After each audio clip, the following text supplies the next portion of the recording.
Protesters clash with police. It's a scene that repeats itself on a regular basis all over the world.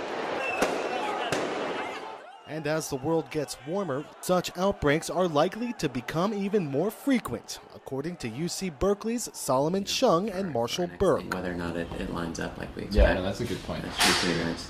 The researchers say their studies demonstrate a link between climate change and violence. After gathering historical data identifying incidents of conflict and comparing those accounts to climate data from the same period, Shung says a pattern emerged.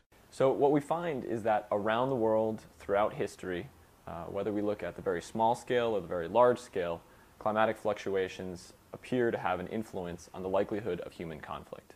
For thousands of years, Shung says large-scale conflicts from wars to the collapse of civilizations have taken place under the influence of climate change. And while not the sole reason, he says significant climate shifts, which can affect agriculture production and economic stability, were present when violence occurred. On a smaller scale, Marshall Burke says the link between heat and violence is a lot clearer. We also look at personal conflicts, so this is things like murders and domestic violence. So these seem to be driven by a very different mechanism. What it looks like here is that these are driven by more of a physiological response to increases in temperature. So you get a really hot night or a really hot day and people just freak out and do crazy things.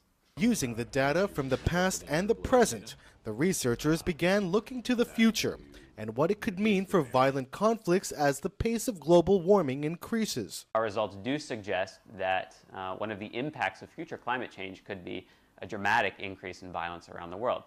The study found that an increase in temperature of 2 degrees centigrade over the next 50 years, which is what most climate models predict, could increase the rate of small-scale violence by 20% and large-scale violence by as much as 50% in many parts of the world. And according to Stanford University climatologist Noah Diffenbaugh, global warming is real. He says the question isn't if it's occurring, but how fast. We really do have agreement that global warming is occurring. We do have agreement scientifically that that global warming is due to human activities. We have a very large basis of direct observations that have provided that evidence. Shung and Burke are now working to better understand the relationship between climate change and violence. They're aware that many will treat their research with skepticism, but say they're taking a cool, considered approach to an extremely hot topic.